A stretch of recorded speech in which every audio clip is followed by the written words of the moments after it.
Well, hello again, and welcome to another episode of Sermon B-Sides. My name is Rusten. I'm one of the pastors at Cormdale Church, and I'm here with Pastor Jon. What's up, Pastor Jon? Monday. It's Monday. It's B-Sides Monday. We had Glenn Sunshine last night. It was a long day yesterday. It was a very long day yesterday, and I woke up this morning to a plumbing issue. Yeah, I had a household plumbing issue. Yes. Yeah, see, my blisters from plungers. So yes, that's how you know it was a rough start to a Monday. Start off with a blister and a plumbing problem. I was re-listening to some of just the beginning of our last B-sides, and we were talking about how our brain is just mush on Mondays. So I think that the next one we should record on a Tuesday. Not the only mush on Mondays. Of course. All right. Hey, no, we only have two more of these left. I'm looking at the preaching schedule over here till Advent. Yep, so. 2 more until Advent. So maybe we'll change it up in the new year. Yeah, in all honesty, it is kind of nice doing it on Monday because Monday's the study day too. So it's a nice break to kind of like put your head in the books, and then we get to do this. So totally. Okay, so because it was Reformation celebration last night, before we dive into Romans 4, did you want to kind of hit any highlights from Reformation celebration? I love Glenn. He's great.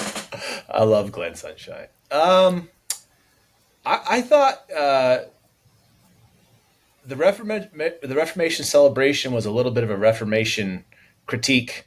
Yeah, last night. That was a little bit of a surprise in some ways too. Yeah, which I thought was very interesting how he talked about the world being sacramental and the Reformation kind of getting away from some of that and rationalism and kind of not losing touch with like supernatural things, but those just becoming kind of peripheral. And I thought that was really an interesting observation. I kind of wanted him to go into I actually submitted the question, but I submitted it too late and nobody was voting anymore. So it wasn't going to go anywhere. But I was like, what is the connection between kind of getting rid of the idea of there being more to the world than what we see and what our senses pick up and like an enchanted world? Yeah. What is the connection between that and some of the insanity that we see right now with transgender confusion? And because I think that one kind of relates to the other, but I'd love to hear his thoughts on how one kind of sets the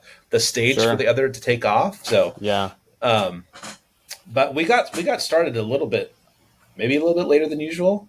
Did we? Yeah, we started. Well, we started our the talks and stuff. You mean in terms of the actual event?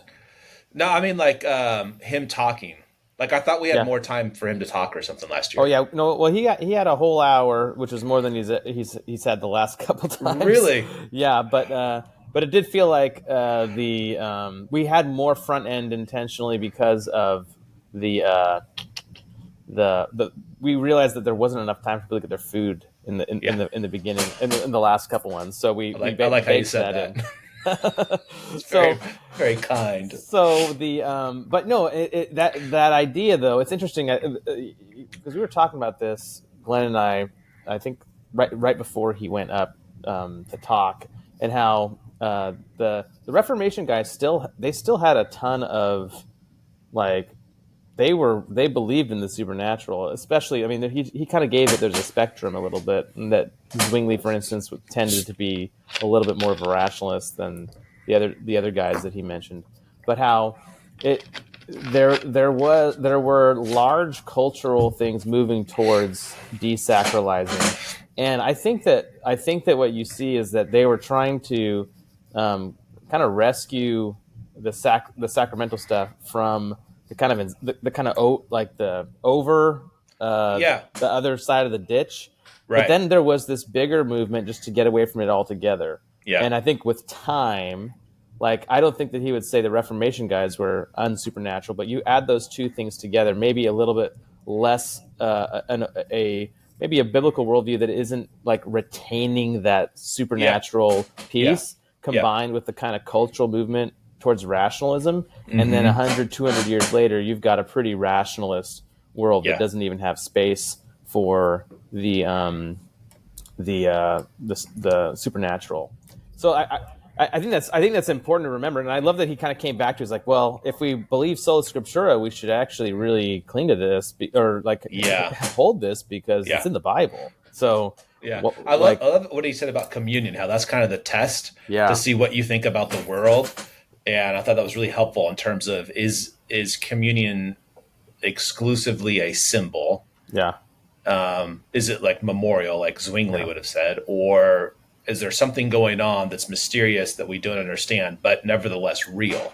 yeah And I thought that was a good way of kind of landing that idea into a very practical. And we actually come to the table every single week yeah and think about what's going on. yeah And we try, well, when we are calling people to communion, in whatever way we can, we're always saying it's more than just remembering. yeah And I think, what was it, Calvin? It was like, I don't even know what that exactly is, but I'd rather enjoy the mystery than explain yeah it or something like that. And I was like, yeah I think that's a good place to land. yeah But it does get practical in those senses. Like, yeah is something more than just yeah bread and wine being consumed? Is there something else happening? yeah. I love the language of participation for that.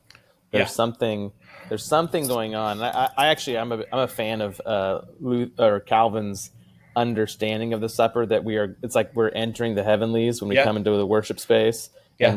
and Christ is feeding us, nourishing us Yeah. from himself in that Yep. spiritual ascendancy to the Mm-hmm. heavens, as it were. Mm-hmm.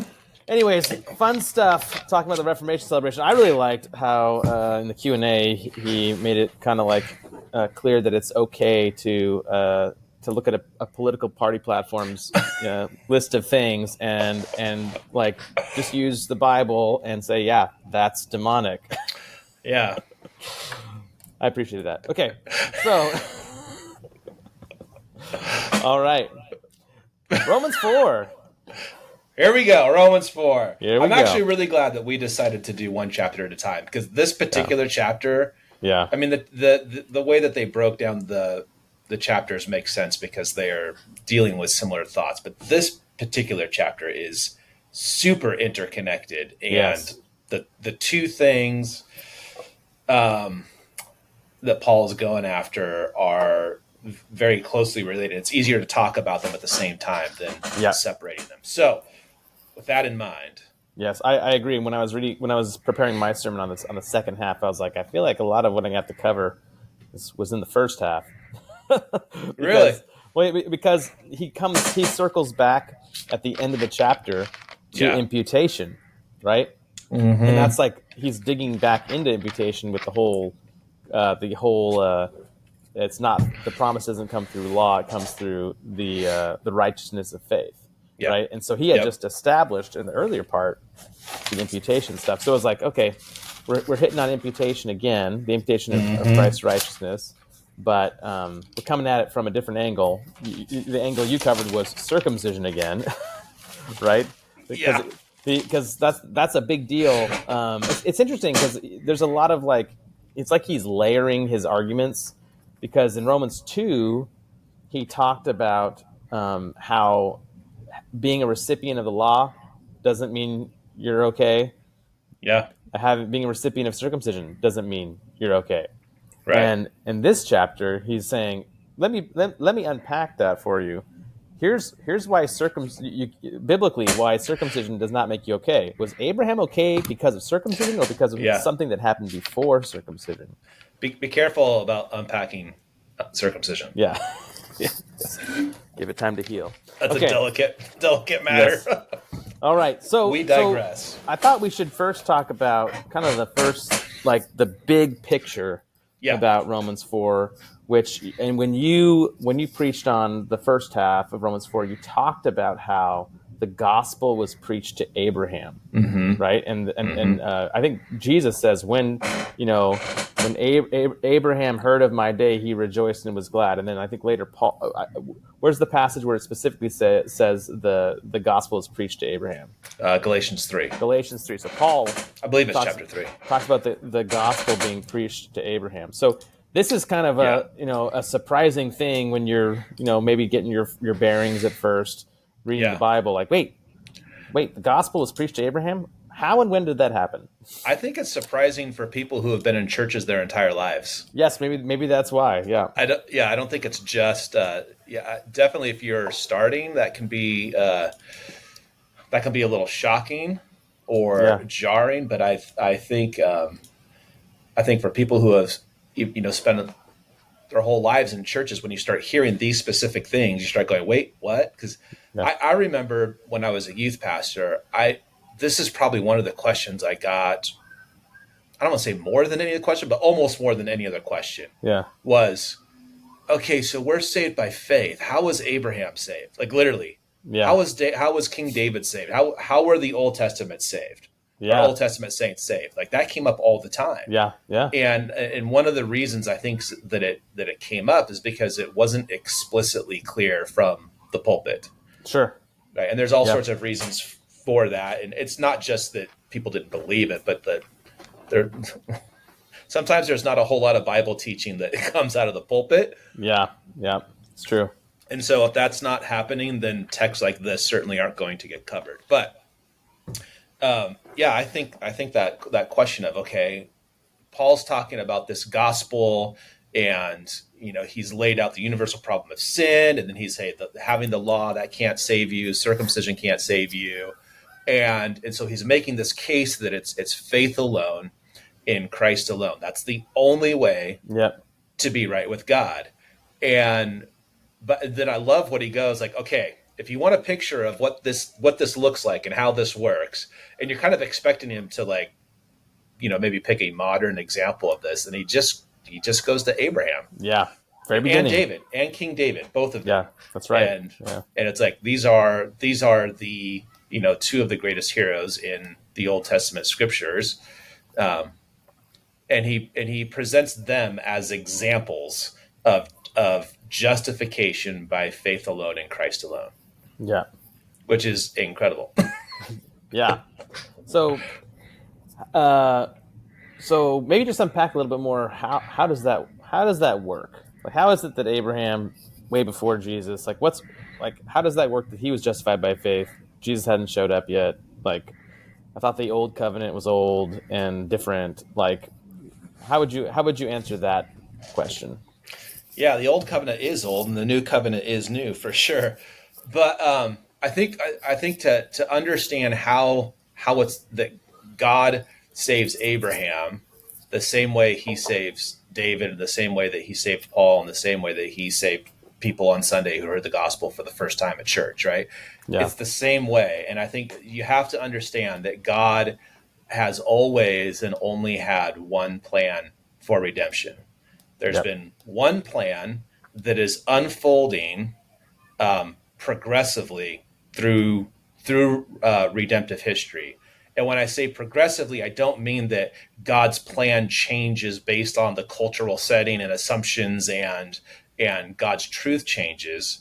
I mean that there's one plan that is gradually being revealed, and we get more details as that plan unfolds, but the substance of that plan remains the same. Yeah. So an example of that, and so a lot of this comes from Graham Goldsworthy is the first guy that I Yeah. read that introduced this idea to me, and I was like, oh my gosh, this is incredible. And I think we've recommended his books before. Yeah. Gospel and kingdom and according to plan. And according to plan, yeah, and preaching all the Bible as Christian scripture is Yes. another Yeah, that's a good one. they're all dealing with the same thing. And so when you go back to the very beginning of the Bible in Genesis 3, and there is a promise that is made, and that promise is that God is going to address and solve the problem of sin that Adam and Eve brought into this world through their rebellion and through believing the serpent, which we now know was a winged snake, like a Yes. dragon, Yes. Seraph. Yeah. from Glenn. I thought that was fascinating, by the way. Yeah. It is Um, interesting. That came up in our discussion. We had a little lunch with him. I know that you were there for some of it, but that was something that came up too. He's like, they're always seraphs, which is a type of angelic being, is always depicted in drawings as winged serpents. And what was Satan? He was an angelic being. yeah. Yeah, Well, and it explains why would the curse be crawling on the ground, because that's what serpents do, right? exactly. Yep. Except for not if it was a winged serpent. Anyways, so, Yep. Exactly. so when that happens, there's a promise, and the promise is that God is going to undo what Adam and Eve have done, not just to themselves, but to all of creation because of their sin, right? And so from that point forward, that's the storyline. That's the plot. God's going to do this, and he's going to do it through an offspring, through a child that's going to come in the future. He's going to crush the head of the serpent, right? And so that is the plot line all the way to the very end. It's not, you don't have one plot line for the first half and another plan for the second half. It's all about that son who's going to come. So then you fast forward and you end up with Abraham, and you have the Abrahamic covenant in Genesis 12 and 15 and 17. And now there are more details about there's going to be a family that's going to come from this old man with a barren wife, and through them the nations are going to be blessed. And when God talks about blessing the nations, he's not just talking about doing good things for the nations. This is going back to solving the problem Yep. of sin, Yep. right? We just had a massive division of people and the establishing of nations and languages Yep. because of the Tower of Babel in Genesis 11. So everybody has been divided Scattered. at that point. Yeah.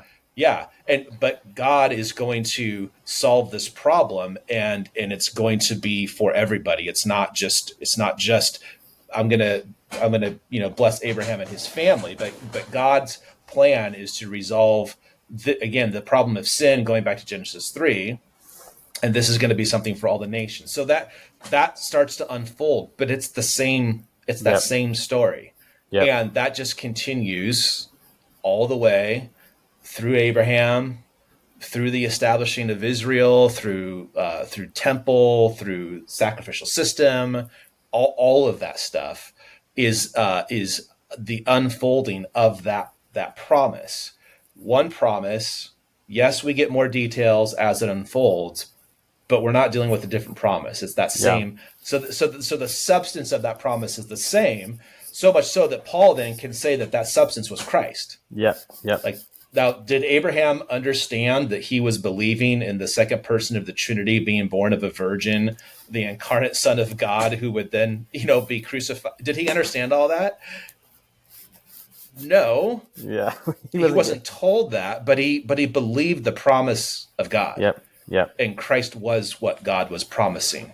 Yes. What the Father was promising. So that's why Paul can look back at Abraham and go, okay, if you want to know how this works, look at Abraham, because Abraham believed God. Yep. This has always been the way that God has related with his people. Abraham believed, and he believed, and Paul's very specific, he believed before he was circumcised. Yep.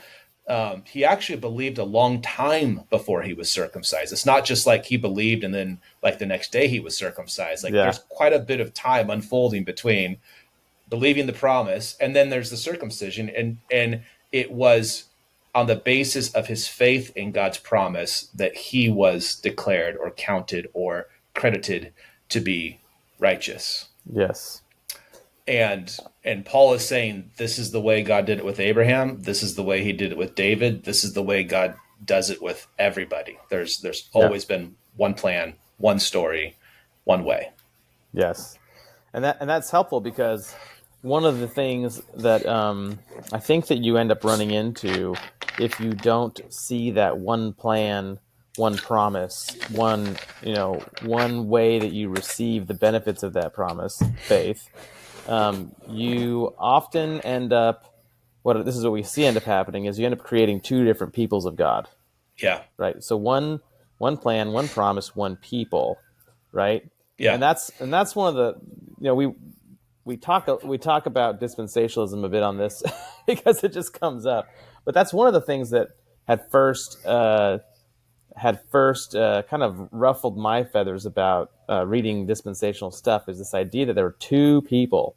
Mm-hmm. But everything I had read in the New Testament, was talking about the two people are Gentiles and Jews, but they're made one in Yeah. Christ. Yeah. So how can there still be two people if the whole point was to make them one? Yeah, let me can I go off on that just a little bit? Yeah, yeah. Because this is something I didn't have time to talk about in the sermon, but I really wanted to, and I think it's really important because Yeah. I think so. So one, when you don't explicitly say there's one way and therefore one people, then you start to go, okay, there's two people, and there must be two ways, and if our way is faith, then then the other way must be works, Yes. right? Yeah. If it's not faith, it's got to be work. So you kind of auto fill that in with, oh, it must have been that. But I think that some people want to say, no, Israel, the Israelites, they were saved by faith, and the Gentiles, they're saved by faith. But God has specific promises that are just for Yeah. Israel and not for the church. Okay, so one of the things that's really interesting about Ephesians 2 is it says, therefore, remember that at one time you were Gentiles in the flesh, called the uncircumcised by what is called the circumcision. So he's talking about Jews and Gentiles Yeah. there in the Yeah. hostility, right? The circumcision, which is made in the flesh by hands, meaning it doesn't do something to your heart. Yep. Remember that you were at that time separated from Christ, Yep. alienated from the commonwealth of Israel, and strangers to the covenants of promise, having no hope and without God in the world. That was the position of the Gentile before, right? Yes. Yes. But now, because of Christ, they are not alienated from the commonwealth of Israel, and they are not strangers to the covenants, and they have hope in the world Yes. because of God. So how can you say You used to that? be this. Well, what are they now? Are they not? Are they not? Are they still strangers to the Commonwealth of Israel? Exactly. Are they still alienated from the people from the covenants? Like, Exactly. yes, It's that's like a huge that problem. that doesn't work because Paul's saying you were, but now you're not. Yes.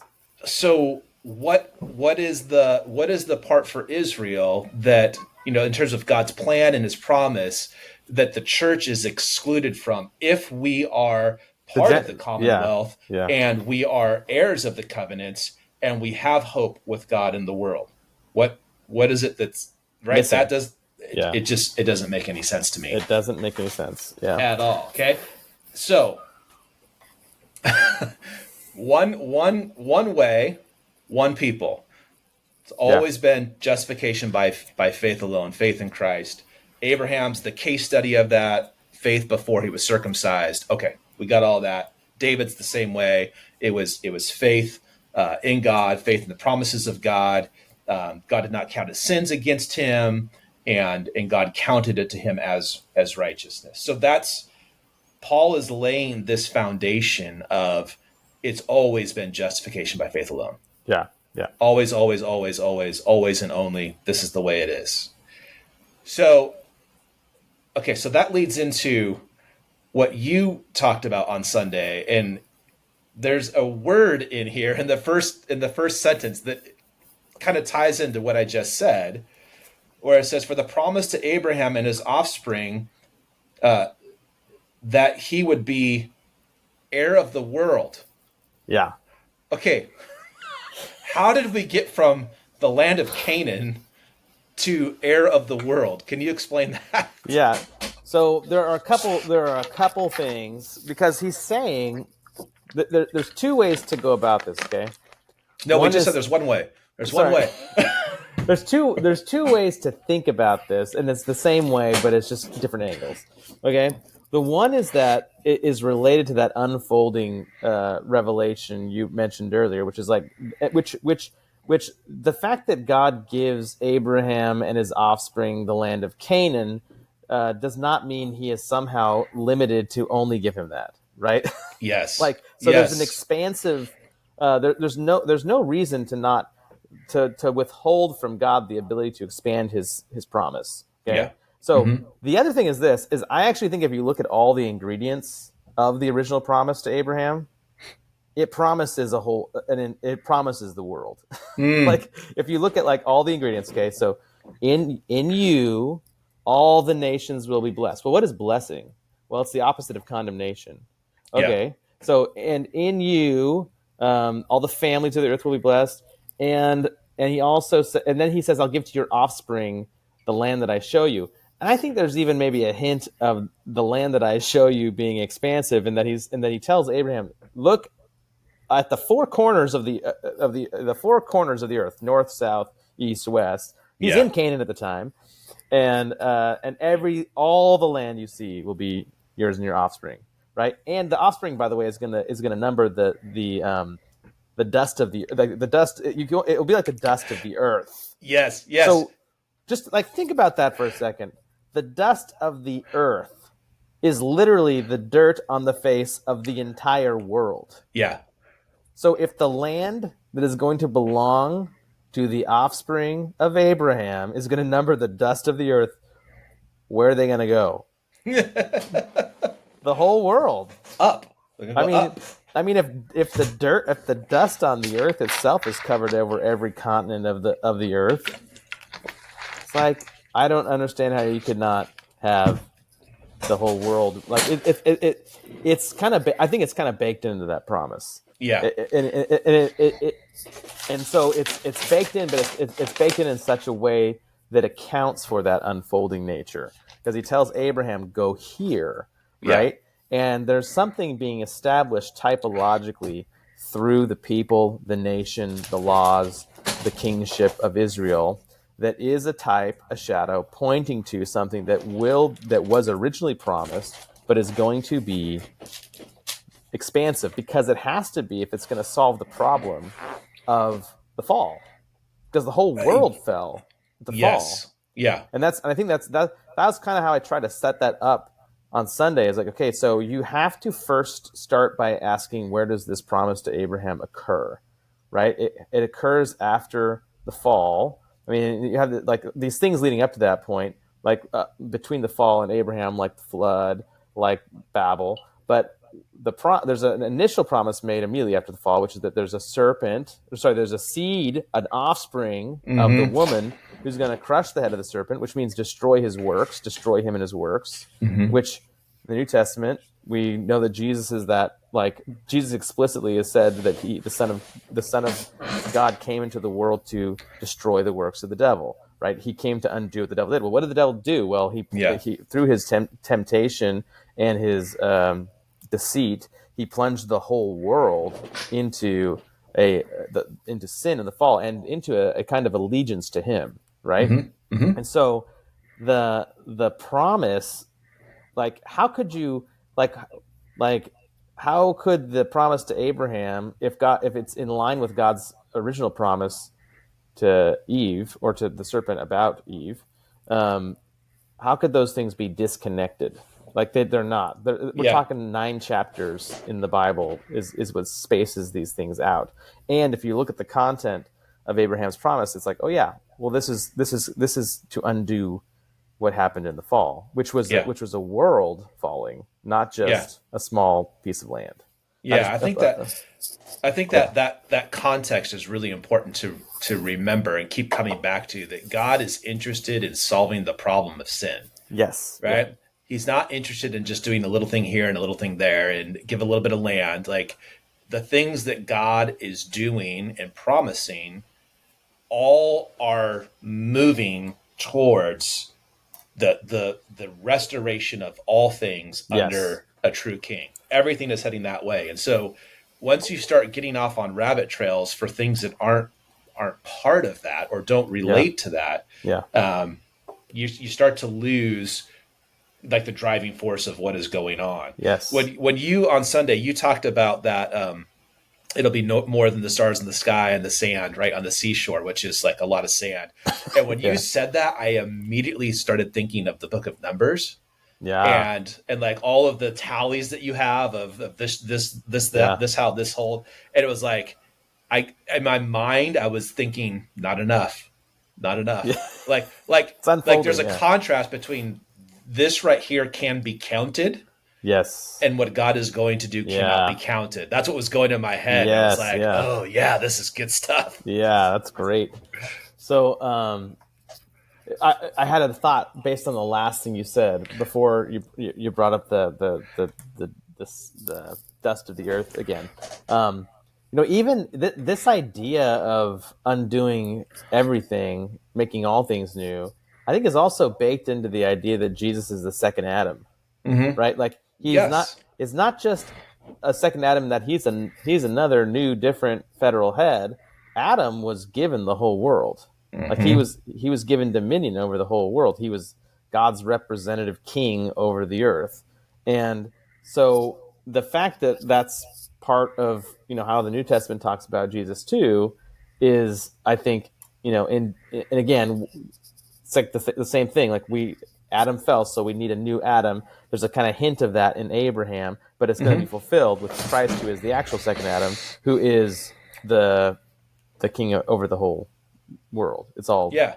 you know, Yeah, and he inherits it. you can start to see how these things fit together. So when you read, God gives the cultural the marching orders to Adam Yeah, about dominion and fruitful multiplication and to go out and they're to fill the earth, right? And that very much gets repeated with Noah after the water subsides before he gets drunk and naked. Um, but when you come to post resurrection, pre ascension, when Christ gives the Great Commission, right? yeah, It it sounds very much like Genesis 1:28 when he says, "All authority in heaven and earth has been given yes, unto me." What are they supposed to do? They're supposed to be fruitful and multiply and yep, spread out, right? yep, And baptize people in the name of the triune God. That that is very much in line with what Adam's marching orders were, oh although yeah, Adam doesn't know what we know now yeah, post fall, incarnation, crucifixion, yeah, oh yeah, yeah, yeah, yeah, all of that stuff. But it's that same thing. Like it's dominion. It's go out, yeah, reproduce, be fruitful, baptize. We've got yeah, this huge family, the family of God, right? Those yeah, things are not completely different missions. And it makes sense if when we think of Christ as the second Adam, and like we're going to be, I'm preaching on this in 2 weeks. oh yeah, Um, that's right. It's coming up. That's it the is next coming thing. up. Yeah, Yeah, it's not just that he's the representative head. It is that, but it's also that he's got this family with marching orders yes, that are going yes, out. yeah. That theme I think is so important because it kind of helps. It well, it has some eschatological implications, but even more than that, it's still just marching orders, right? Which is that, okay? So if you're thinking the Christian story is all just about how I'm right with God, so I can go to heaven, right? Mm-hmm. You're not taking into account God's original plan, which Yes. was his original plan was he wanted to have image bearers. I mean, this is just, it's not that it failed, it's that it's going to be fulfilled in a way that is surprising. If it's like God's telling a story, right? But the plan baked into creation, his creation goals that were very good, were I want a world that is filled because there's fruitful, they're being, my image bearers are being fruitful and multiplying. I want a world that Mm-hmm. is filled with my image bearers reflecting my character, reflecting my rule, reflecting my kindness, my care for creation, all those things, and Mm-hmm. my creativity, even in the cultural mandate piece of that. Like the Dominion mandate includes the requirement that you figure out how to subdue those creatures in the sea. Like it Yeah. requires technology and it requires all kinds of things. The craft of being able to make sails, boats, ropes, whatever you do to conquer those sea creatures, right? So that's his original plan. That's like baked into how he made things. And the fall doesn't undo that original goal. Right. It means that the solution is going to redeem that original goal, and that's why, Yes. yeah, the Great Commission is exactly a repeat of that, but it now includes this this this call to be reconciled, right? But its scope is still the nations.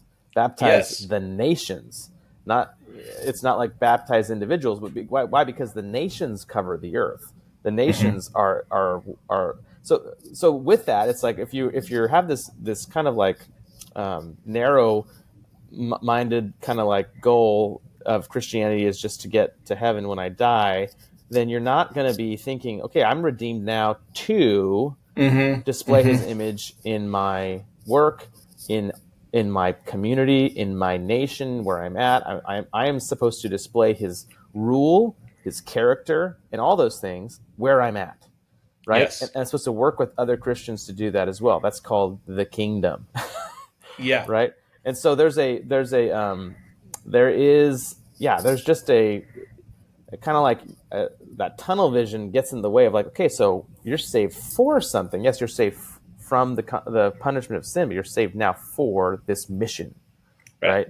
You're now troops on the ground, Yeah. and so, but I feel like a lot of that has been reduced to just troops on the ground to save souls, rather than a redeemed humanity that does what God intended it to in the beginning. Yeah, and I think Glenn kind of talked about this last night about pietism. That the whole goal of the gospel is just to have better thoughts and better heart attitudes, Yeah, and it doesn't actually bring any. It doesn't introduce any change into this world. It's yeah, not building something. It's not accomplishing something. It's just me and the inner life, being purer and purer and purer, yeah, yeah, right?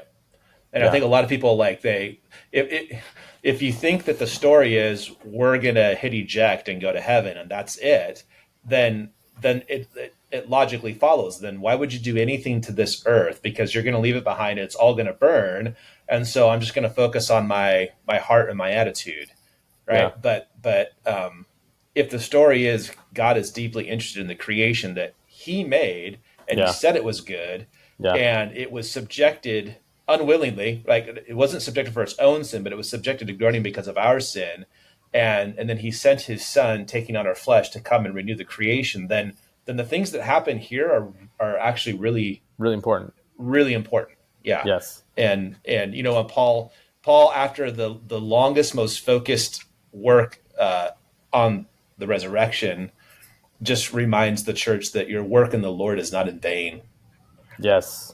right? And he's like, hey, this matters. Yes. This things matter, even though you're going to die.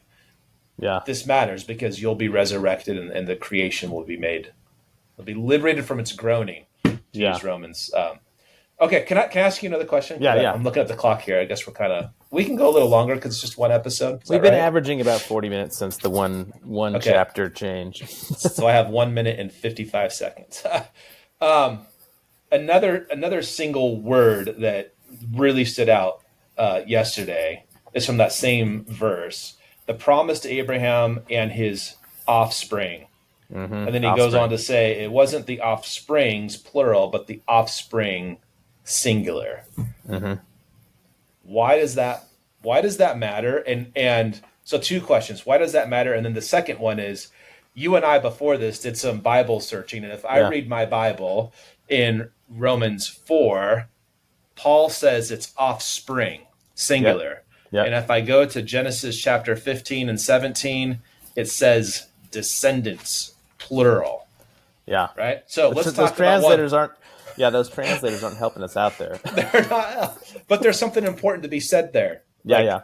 but okay, why does it matter? And then we'll go to the why is the word different in Genesis? Yeah. So why does it matter first? Well, it matters because I actually think that this is hearkening back to that first promise that the seed of the woman will crush the head of the serpent, and that word is also singular, and so and that seed is so this also right this covenant being made with Abraham is often referred to as the formal initiation of the covenant of grace. Okay, so the covenant of grace is the parties of the covenant of grace are um, are God with Jesus covenanting to be the representative to graciously save fallen humanity. Okay, Mm-hmm. so and the conditions that Jesus is going to meet in this covenant is he's going to take on humanity, live in perfect obedience, bear their sin and punishment, and be their representative head. So that's those things, right, are like baked into this promise that is made with the offspring of Abraham. Mm-hmm. Okay, so if the promise is made just to Abraham, well then it's just promises being made to Abraham. But Paul even says here that the promise to Abraham and his offspring, that he, right? I think that's interesting that he then says that he. So who's it's almost like he's combining the two. The promise was made to Abraham and his offspring that he would inherit the world, right?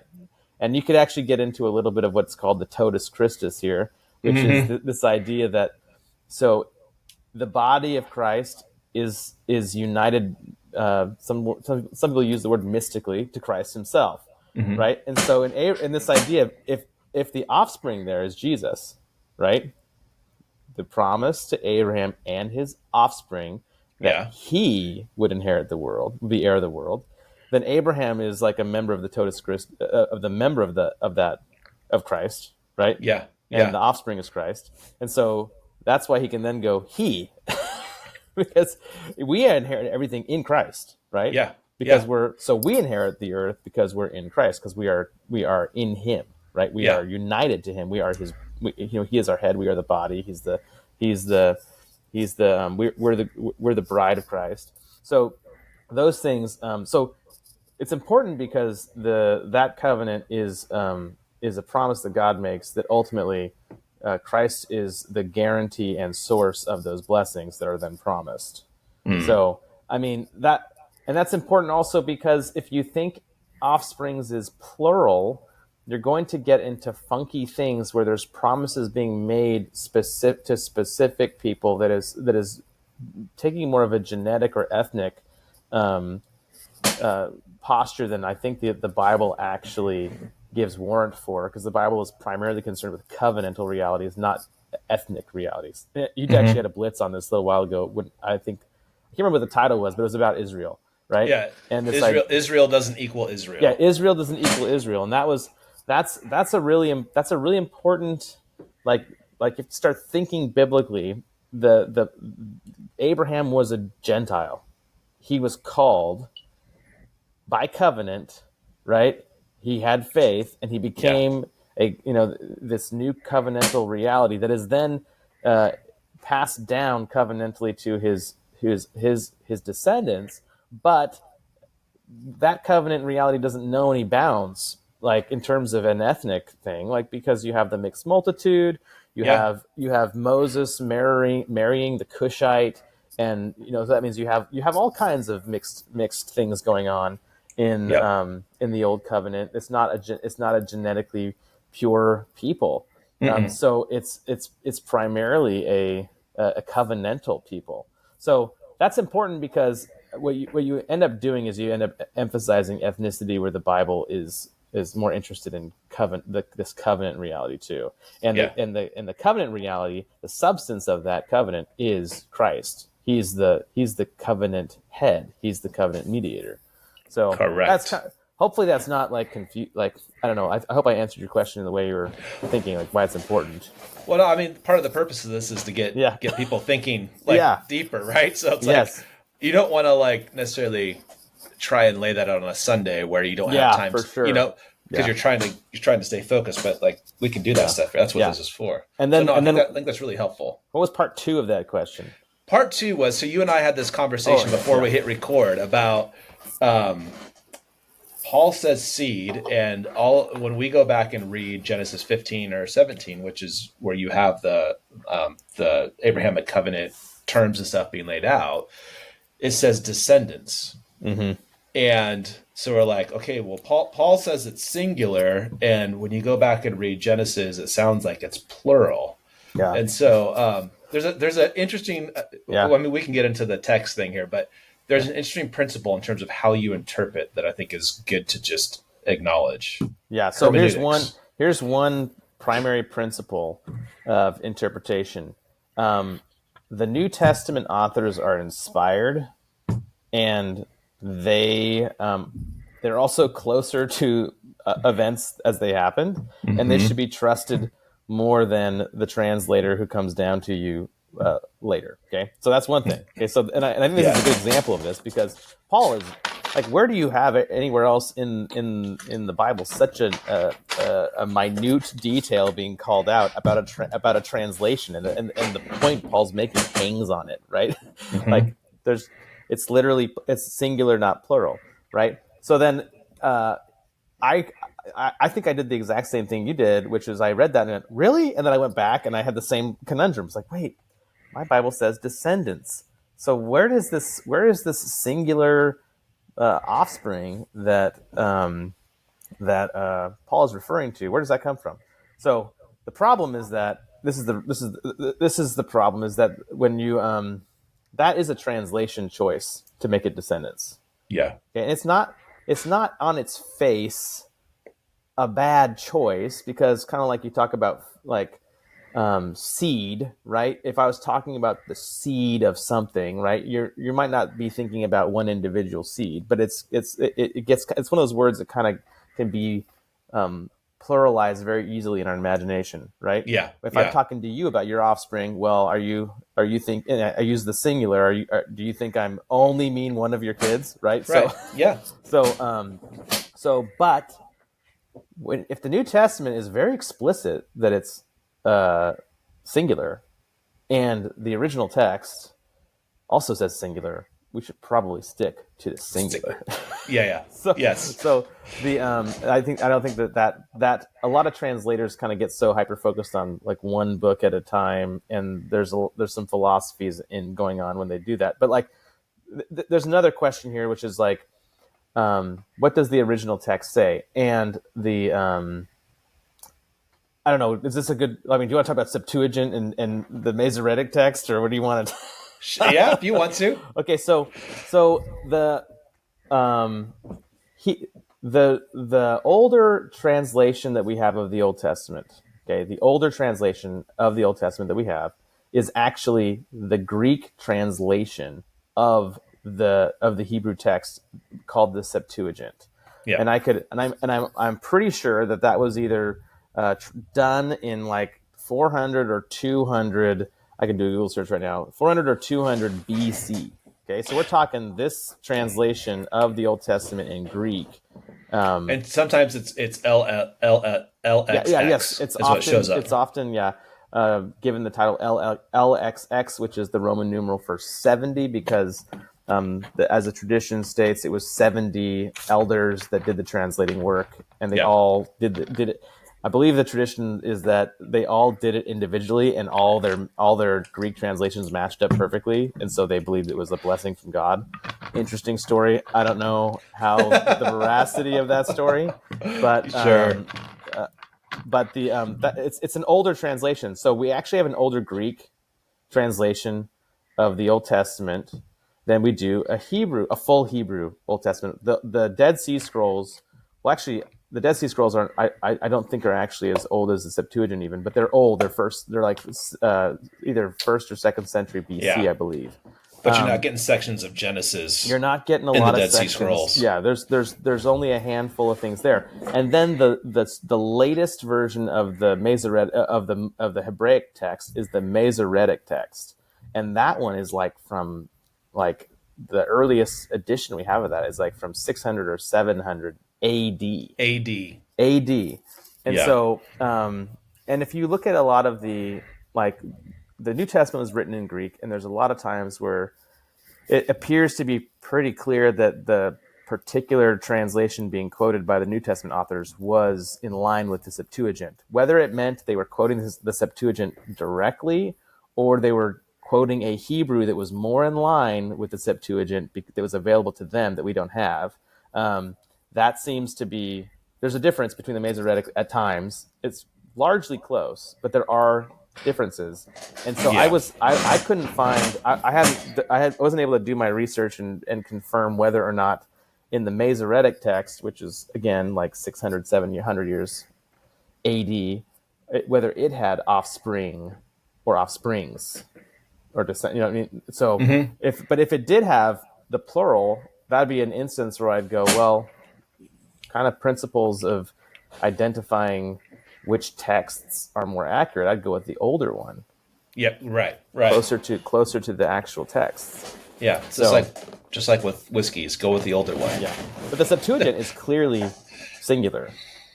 Yeah, we clearly both singular. looked it up, and yeah, you can see that. Yeah. But there's like the academic side to this, which you just did a dive in, and there's also some like general principles of interpretation, Yeah, which are you always interpret the unclear in light of the clear. So yeah, the text where you clearly know the understanding should be the one that is weighted more to help you understand the text where you don't understand the meaning. The other thing is that you always interpret the Old Testament in light of the New Testament, yes, right? So the New Testament or the Old Testament, Paul says we have shadows, and in the New Testament, with the coming of Christ, we have the substance. yes. So you always have to allow the substance, the reality, to define as you're looking back what that shadow was about. We never want to restrict something that God has promised to do Yes. by our understanding of it in the old under the old covenant or in the Old Testament. That promise is true, and the substance of that promise does not change. But the full meaning and fulfillment of that promise is only clear post incarnation and crucifixion and resurrection. So there's this general principle that if you want to understand what's happening in the Old Testament, you really need to pay attention to what the New Testament says about it. Because you have a promise and you have fulfillment. You have a shadow and you have a substance. You have type and fulfillment. So you have to get that order right. You're always reading the Old Testament in light of the New. And this is one of the instances in which you can look at, even if you don't have the academic bearings of the Septuagint being an older translation, you can look at Paul, an apostle who's writing under the inspiration of the Holy Spirit, and know this is what was said. This is the essence of that promise. It's right here. It's clear. And it's not that there's a contradiction. It's not that God's word is changing, but it's that we always want to interpret the old in light of the new. Exactly. Yep. And that's also a good lesson from Goldsworthy. He talks about that a lot too. Yes. Yep. All right. Well, that was a fun episode with a lot of fun rabbit trails, including almost an hour. Yeah. Almost an hour. Woo! Thanks for hanging out with us, everybody. Until next time, trust Christ, go to church, and love your neighbor. See ya. Yeah.